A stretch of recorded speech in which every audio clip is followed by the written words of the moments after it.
Namo tassa bhagavato arahato samma sambuddhassa. Namo tassa bhagavato arahato samma sambuddhassa. Namo tassa bhagavato arahato samma sambuddhassa. Buddhang dhammang sanghang namasami. There we come towards Ajahn Chah's anniversary, which is on the 17th, so that is next Tuesday. And Ajahn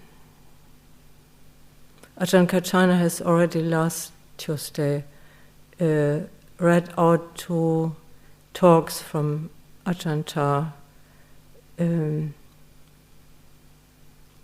I had a look in the book and thought, oh, but maybe I find something to talk about. And then I got so fascinated by one of his talks, which is called, in the translation from Thanissaro Bhikkhu, in the shape of a circle.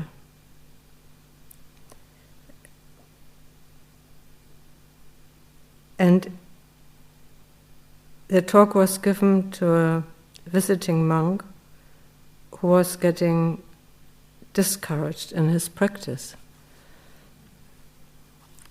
And when I read it, I found it so... When we talk about Dhamma or about problems we have, usually we circle around our problems. And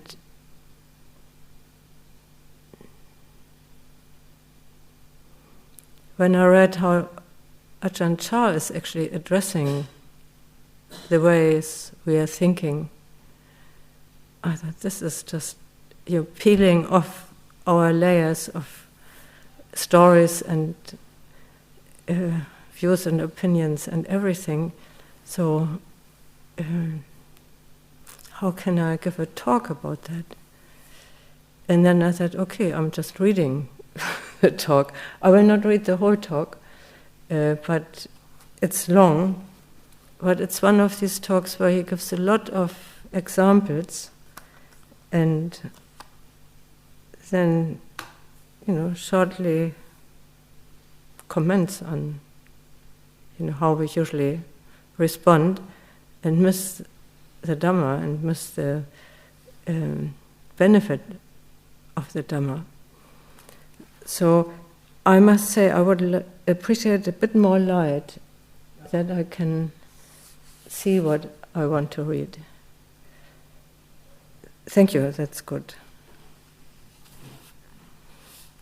And I may pause sometimes because when there is, when Ajahn Chah's talks are translated into English, the English language has a very different grammar and structure somehow. And when we read it out, it becomes different, of course, of the feeling you get when you listen to Ajahn Chah talk in Thai, and that's just how it is. But I thought I may read it out with more pauses in between, so that it's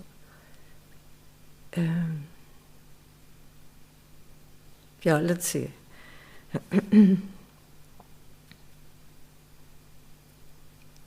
When it comes to the Dhamma, we have to understand that our opinions are one thing.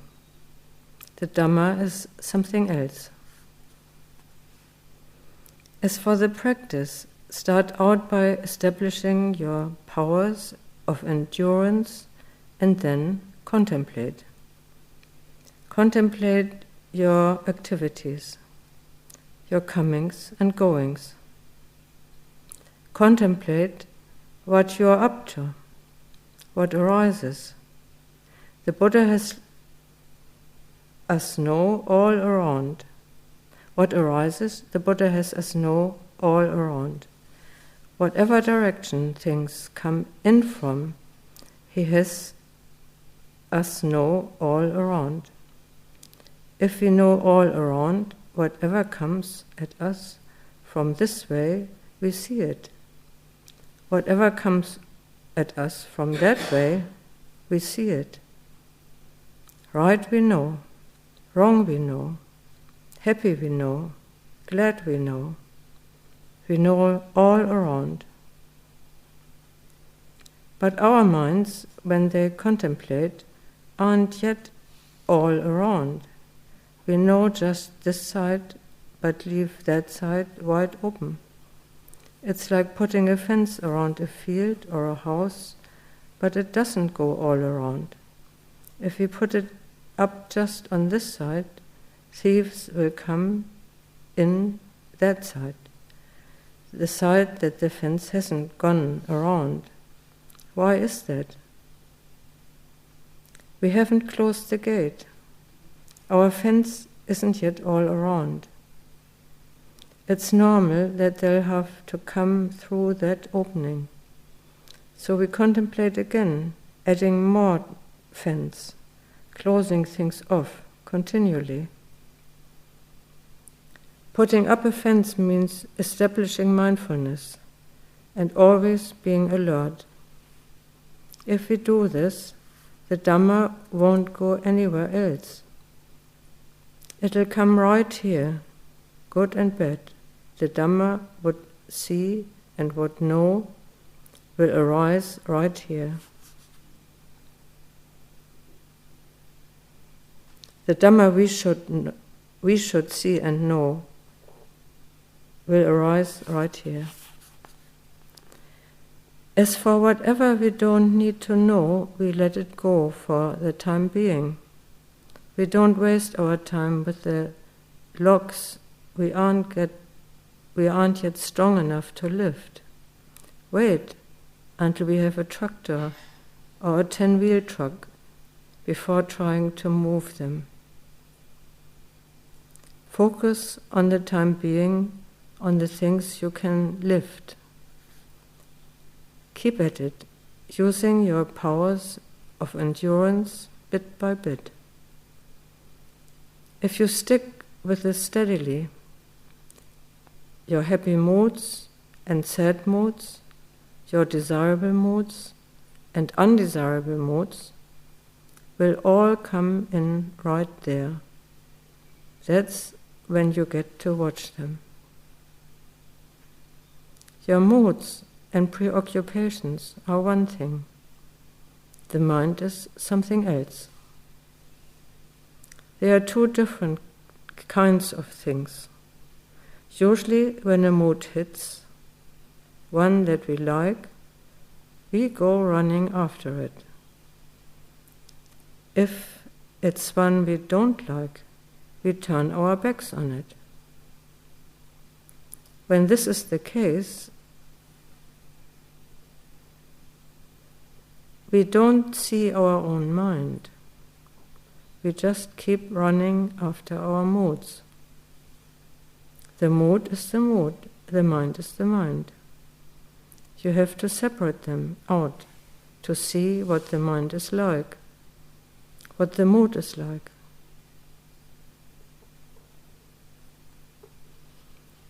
As when we are sitting still, we feel at ease. But if someone else comes along and insults us, we go running after the mood. We've left our spot. The mind that gets deluded by the mood goes running after the mood.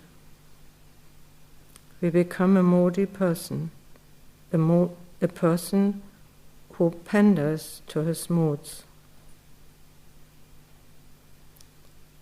You have to understand that all our moods are lies.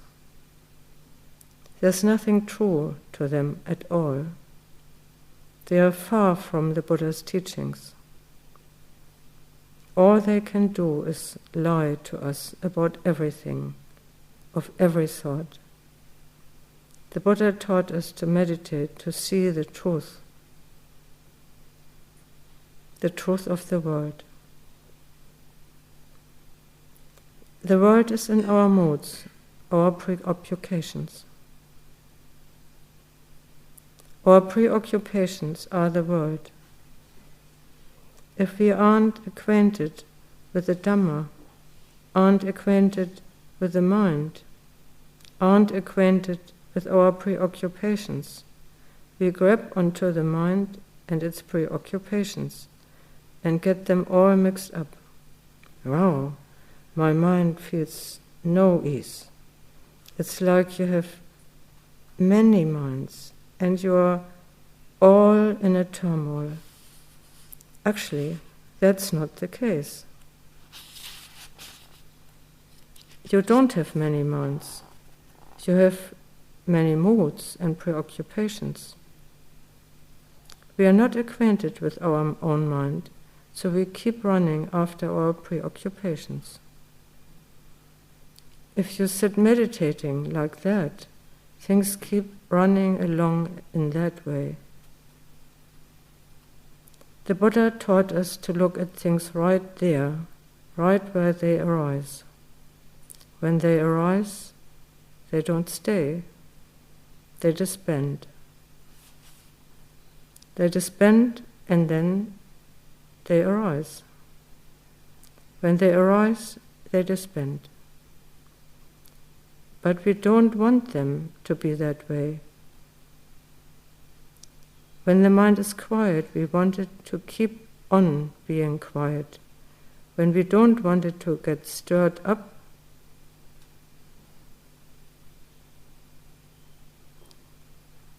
we don't want it to get stirred up. We want to be at our ease. Our views are in opposition to the truth. The Buddha taught us first to see these things all around from all sides. Only then will the mind really be quiet and still. As long as we don't know these things, as long as we don't understand our moods, we become a moody person. We lay claim to our moods. This turns into stubbornness and pride. When we see this happening, the Buddha tells us to turn our attention to contemplating right there. This kind of thinking is thinking. This kind of knowing is knowing. When things are like this, they are like this. Tell yourself that these things simply follow their own nature. This is what moods are like. This is what the mind is like. When this is the way things are, what can you do to be at your ease? What can you do to be at your ease? Well, just contemplate right there. We don't want things to be like that. That's the reason for our discomfort. No matter where we go to run away from these things, they are still just like that. So we should understand that these things are just the way they are. That's all. That's the truth. To put it simply, that's the Buddha. But we don't see him there. We think it's Devadatta, not the Buddha at all. The inconstancy of the Dhamma, inconstancy, stress, and not self. There's nothing wrong with these things. They are just the way they are. We place too many labels and intentions on them. When you can see that happening, it's really good. To put it in simple terms, suppose then when you sit and suppose that when you sit in concentration today, the mind is still. You think to yourself, this is really nice. Just sitting there, you feel at ease. This keeps up for 2 or 3 days. I really like this. Then, the next day, when you sit down to meditate, it's like sitting on a red ant's nest. You can't stay seated. Nothing works. You're all upset. You ask yourself, why isn't this like the other day? Why was it so comfortable then? You can't stop thinking about the other day. You want it to be like the other day. Right there is when you're deluded. Preoccupations change. They are not constant or sure. They are not stable. They just keep following their nature. The Buddha taught us to see that that's the way they are. Whatever arises is just old stuff coming back. There's nothing to it. But we fix labels and make rules about things. This I like. This I don't like. Whatever we like makes us happy. Happy because of our delusion. Happy because of our delusion. Not happy because it's right.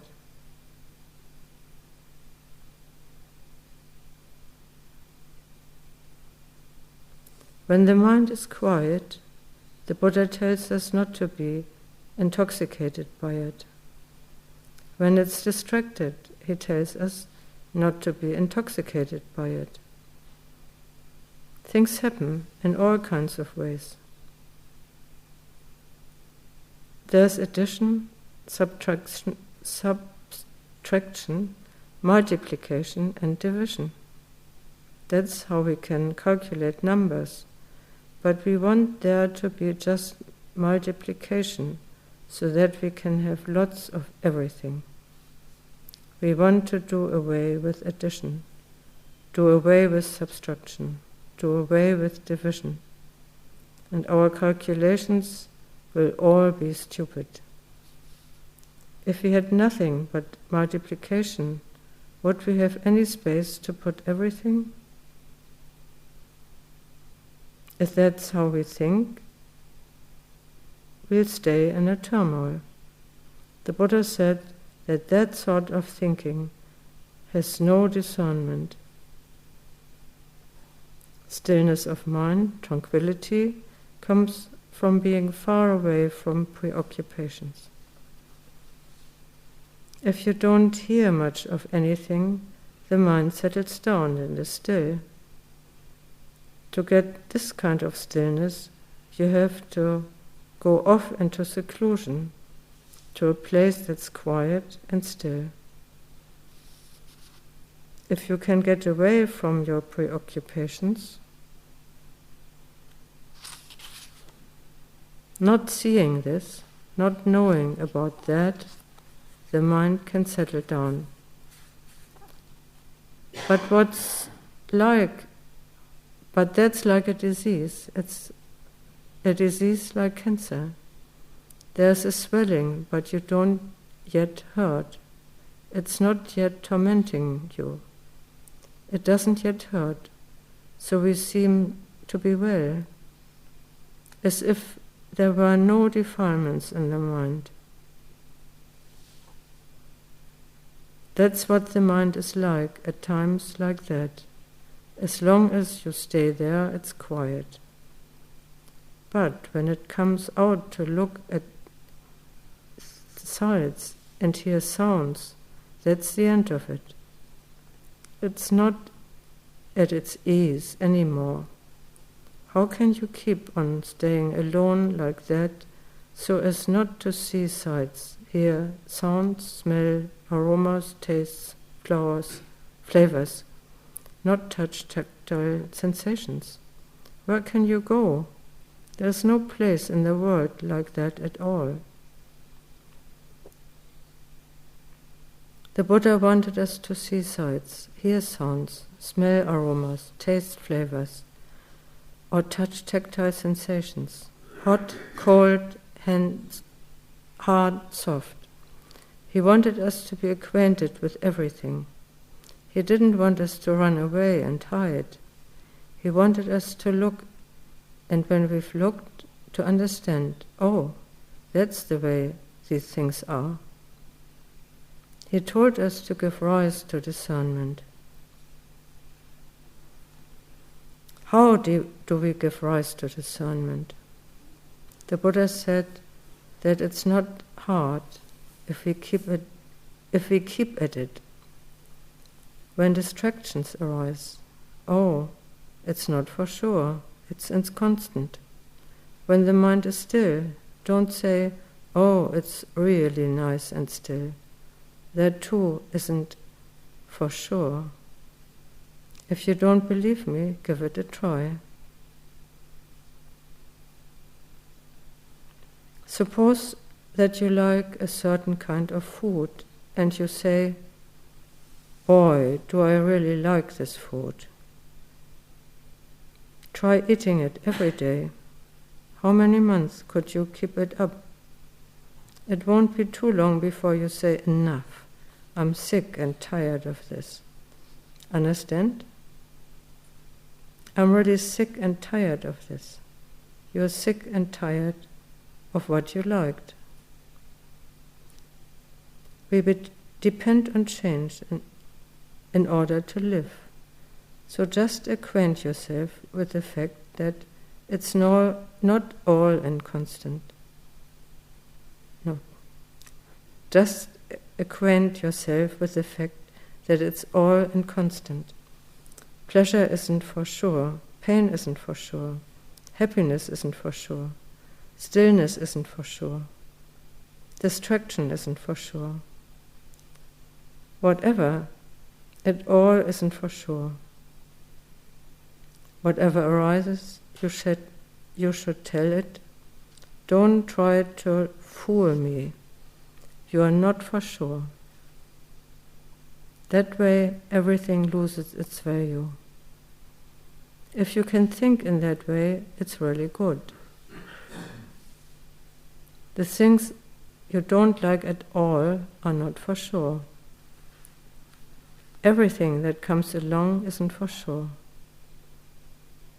It's as if they were trying to sell you things, but everything has the same price. It's not for sure. Not for sure in any way at all. In other words, it's inconstant. It keeps moving back and forth. To put it simply, that's the Buddha. Inconstancy means that nothing is for sure. That's the truth. Why don't we see the truth? Because we haven't looked to see it clearly. Whoever sees the Dhamma sees the Buddha. If you see the inconstancy of each and everything, you give rise to nibbida, disenchantment. That's all this is. No big deal. That's all that is. No big deal. The concentration in the mind is no big deal. When you can do that, it's no longer hard to contemplate. Whatever the preoccupation, you can say in your mind, no big deal. And it stops right there. Everything becomes empty and in vain. Everything that's unsteady and constant. It moves around and changes. It's inconstant, stressful, and not safe. It's not for sure. It's like a piece of iron that's been heated until it's red and glowing. Does it have any spot where it's cool? Try touching it. If you touch it on top, it's hot. If you touch it underneath, it's hot. If you touch it on the sides, it's hot. Why is it hot? Because the whole thing is a piece of red-hot iron. Where could it have a cool spot? That's the way it is.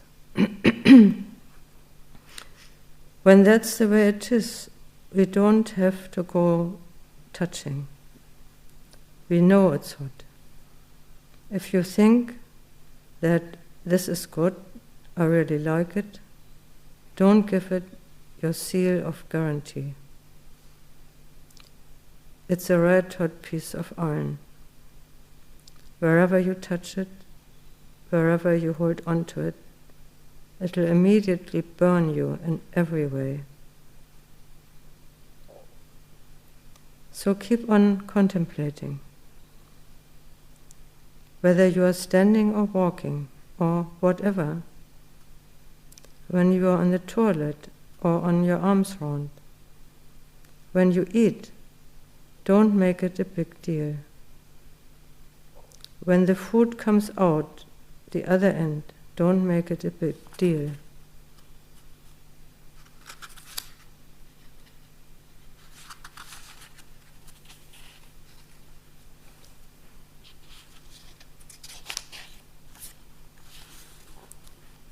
Whatever it is inconstant.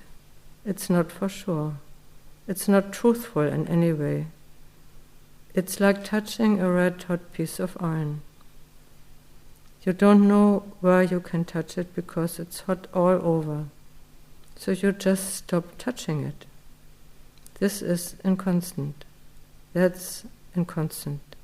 Nothing at all is for sure. Even our thoughts are inconstant. Why are they inconstant? They are not self. They are not ours. They have to be the way they are. They are unstable and inconstant. Boil everything down to that. Whatever you like isn't for sure. No matter how much you like it, it isn't for sure. Whatever the preoccupation, no matter how much you like it, you have to tell yourself, this isn't for sure. This is unstable and inconstant. And keep on watching. Like this glass. It's really pretty. You want to put it away so that it doesn't break. But it's not for sure. One day you put it right next to yourself, and then when you reach for something, you hit it by mistake. It falls on the floor and breaks. It's not for sure. If it doesn't break today, it'll break tomorrow. If it doesn't break tomorrow, it'll break the next day, for it's breakable. We are taught not to place our trust in things like this, because they are inconstant. Things that are inconstant. The Buddha taught that they are the truth. Think about it. If you see that there is no truth to things, that's the truth. That's constant, for sure. When there's birth, there has to be aging, illness and death. That's something constant and for sure. What's constant comes from things that aren't constant. We say that things are inconstant and not for sure, and that turns everything around. That's what's constant and not for sure. It doesn't change. How is it constant? It's constant in that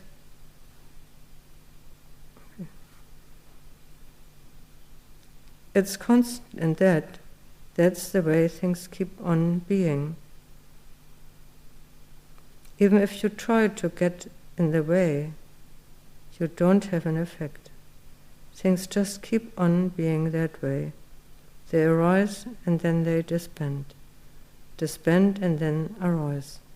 That's the way it is with inconstancy. That's how it becomes the truth. The Buddha and his noble disciples awakened because of inconstant things. When you see inconstancy, the result is nibbida, disenchantment. Disenchantment isn't disgust, you know. If you feel disgust, that's wrong. The wrong kind of disenchantment. Disenchantment isn't like our normal disgust. For example, if you live with your wife and children to the point where you get sick and tired of them, that's not disenchantment. It's actually a big defilement. It squeezes your heart. If you run away from things like that, it's being sick and tired because of defilements. That's not nibbida. It's actually a heavy defilement, but we think it's disenchantment.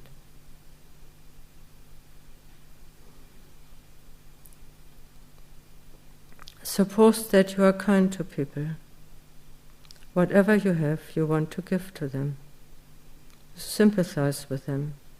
You see that they are pretty and lovely and good to you. Your defilements are now coming around from the other side. Watch out. That's not kindness through the Dhamma. It's selfish kindness. You want something out of them, which is why you are kind to them. It's the same with disenchantment. I'm sick and tired of this. I'm not going to stay any longer. I'm fed up. That's not right at all. It's a big defilement. It's disenchantment only in name. The Buddha's disenchantment is something else.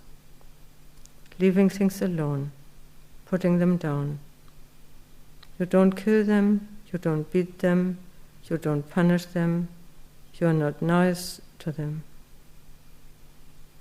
You just put them down, everything. The same with everything. That's how it has to be. Only then can you say that your mind has let go, that it's empty, empty of clinging, empty of attachment. Emptiness doesn't mean nobody exists, or like this glass. It's not the case that it has to not exist for us to say that it's empty. The thermos exists, people exist, everything exists. But those who know feel in their hearts that these things are truth. They are not for sure. They simply follow their conditions. They are dhammas that arise and disband. That's all. Take this thermos. If we like it, it doesn't react or say anything. The liking is all on our side. Even if we hate it and throw it into the woods, it still doesn't react. It doesn't respond to us. Why? Because it's just the way it is. We like it or dislike it because of our own attachment. We see that it's good or no good. The view that it's good squeezes our heart. The view that it's no good squeezes our heart. Both are defilements. So you don't have to run away from things like this. Just understand this principle and keep contemplating. That's all there is to it. The mind will see that these things are no big deal. They are just the way they are. If we hate them, they don't respond. If we like them, they don't respond. We are simply crazy of our own accord. Nothing disturbs us, but we get all worked up. Try to see everything in this way. It's the same with the body. It's the same with the mind. It's the same with the moods and preoccupations that make contact. See them as inconstant, stressful, and not safe. They are just the way they are. We suffer because we don't want them to be that way. We want to get things that we simply can't get. Is there something you want?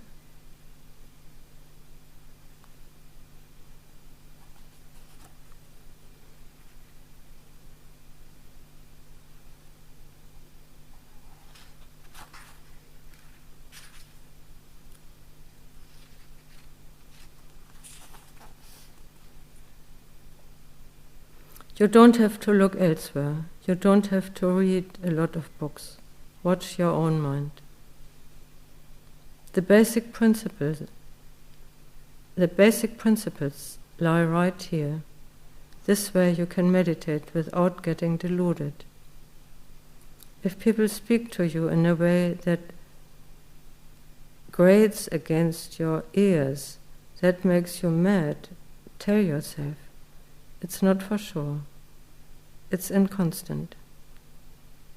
If you eat something delicious and think, it's really good, remind yourself that it's not for sure. Whatever comes your way, tell yourself, it's not for sure. Why? Because that's where the Dhamma lies. Gather things in the direction of the Buddha, the direction of inconstancy. Inconstancy, that things aren't for sure. That's the Buddha on the level of the mind. If you really see inconstancy, you see the Dhamma. Why wouldn't you see it? For the truth lies right there. If you see the Dhamma, you see the Buddha. These things go in both directions. If you see the Buddha, you see the Dhamma.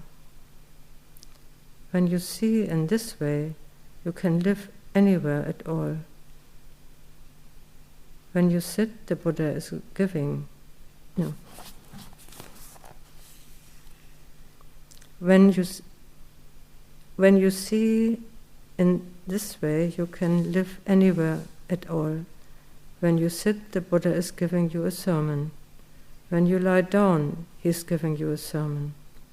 Whatever you do, he's giving you a sermon.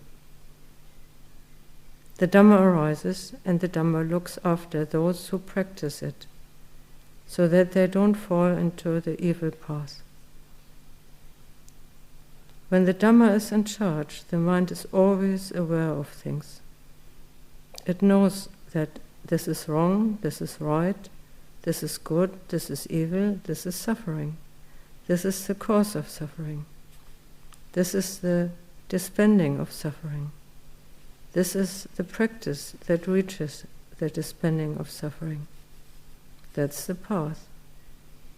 Everything gathers into the path. As you strengthen the path, your defilements decrease. The defilements are like an army, you know. If they increase, the path decreases. If the path gets strengthened, the defilements decrease. Gradually they go away. Their strength decreases. You stay only with what's right. Whatever is wrong, you give it up. give it all up, and the wrong path peters out. That's when the right path gets established, and you can live wherever you want. Gaining is the same way as losing. Losing is the same way as gaining. There's no problem anymore. The mind is at peace through discernment. When you see in this way, you are not fixated on this or that. If someone brings you something to trade this for that, you are not interested. You don't believe them. That's when things are not for sure. No, that's when things are for sure. Remember this point well. It's like knowing fruits. This is an olive, this is a guava, this is a mango. Once you know them, people can pour them all into a tray and someone can pick them up one by one and ask you what they are. What is this? A guava. What is this? An olive. What is this? A mango.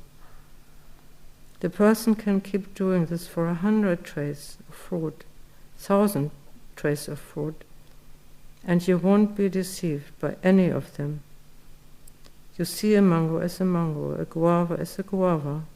Whatever it is, you see it for what it is. That's when things are for sure. Nobody can deceive you. You can't wander off the path, for everything in the mind is the right path. When you are sitting, you have right view. When you are walking, you have right view. When you are lying down, you have right view. The mind is all the same. Always it has been at ease, at peace.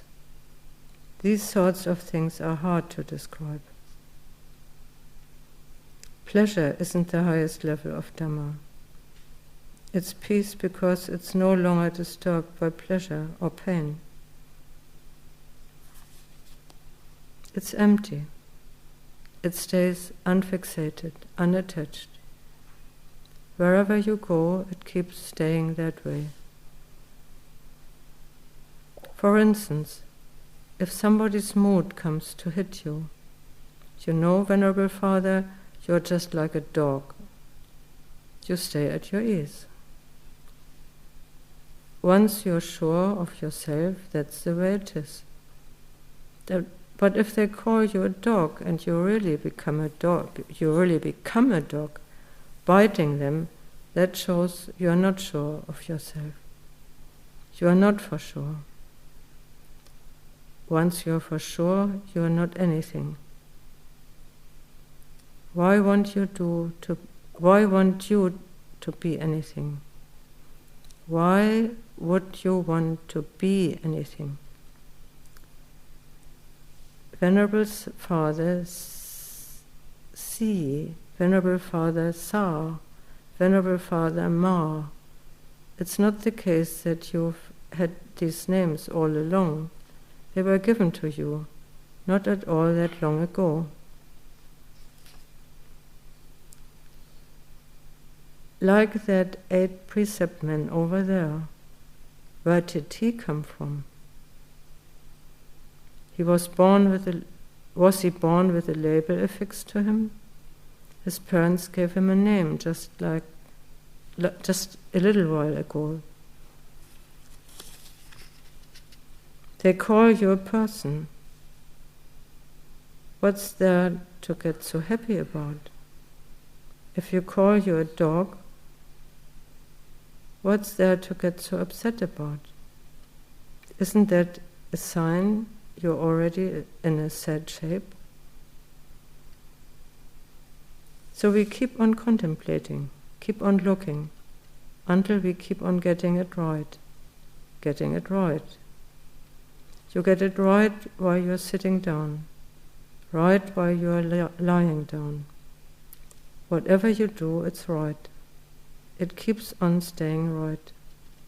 But if you start arguing about the Dhamma, you can't escape suffering. It's like the piece of iron that's red and hot all over. It doesn't have any cool spot. If you touch it on top, it's hot. If you touch it underneath, it's hot. If you touch it on the side, it's hot. Why is it hot? Because the whole thing is a piece of red hot iron. Where would it be cool? It's the same here. Once you latch onto anything, whatever it is, you are immediately wrong. Everything is wrong. Everything is suffering. If you latch onto what's evil, you suffer. If you latch onto what's good, you suffer. For the most part, the good things are what lead people to be very deluded. They are deluded by what's good. Good isn't right. It's not good, you know. Have you noticed the rainfall this year? It was so good that it went past just right, flooding people's houses. This is what happens when good goes past just right. The Buddha taught us to be intelligent. If it comes high, slip under it. If it comes low, jump over its head. Drill a hole right in line with the dowel. Take these principles with you. Focus right there, and the problem won't get away from you. This is the genuine truth. This is what it's like. Don't focus on whether you are old or young, or how many days and nights have passed, or which day of the week it is. Just keep working on your mind in this way. And practicing. Don't think that you have to sit in order for it to be meditation, that you have to walk back and forth in order for it to be meditation. Don't think like that. Meditation is simply a matter of practice. Whether you are giving a sermon, sitting there listening, or going away from here, keep up the practice in your heart. Be alert to what's proper and what's not. Don't decide that it's okay to observe the Tutanga practices during the rains retreat and then drop them when the retreat is over. It's not okay. Things don't balance out that way. It's like clearing a field. We keep cutting away, and then stop to rest when we are tired. We put away our hoe and then come back a month or two later. The weeds are now all taller than the stumps. If we try to clear away the area we cleaned away before, it's too much for us. Ajahn Chah once said that we have to make our practice the shape of a circle. A circle never comes to an end. Keep it going continually. Keep the practice going continually, without stop. I listened to him and I thought, when I've finished listening to this talk, what should I do? The answer is to make your alertness akaliko, timeless. Make sure that the mind knows and sees what's proper and what's not, all times. It's like the water in this kettle. If you tilt it so that there's a long time between the drops, cluck, cluck, those are called water drops. If you tilt it a little further, the drops become more frequent, cluck, cluck, cluck. If you tilt it a little bit further, the water flows as a stream. What does the stream of water stream come from?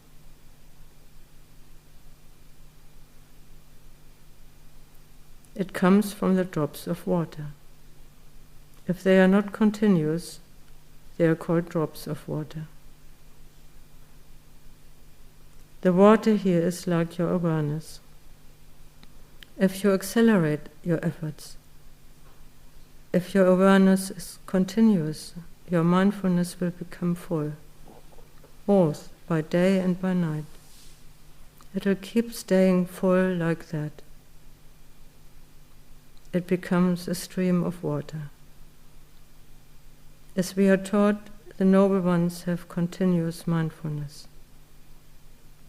The water is a stream of water. Make your awareness continuous. Whenever there's anything wrong or lacking in any way, you know immediately. Your awareness will be a circle all around. That's the shape of the practice.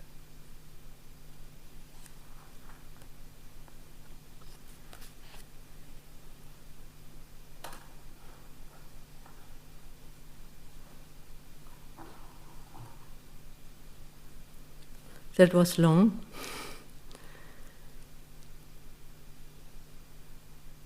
And saying this, it's going on. So make it longer. And thank you for giving me the opportunity to do this. I think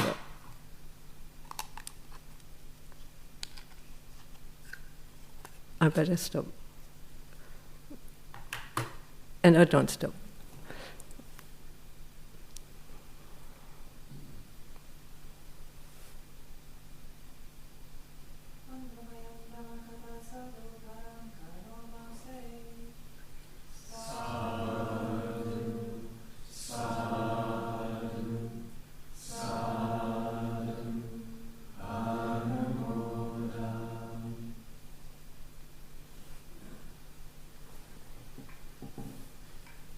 So this is Still Flowing Water, a book with a few talks from Ajahn Chah, translated by Cittaviveka.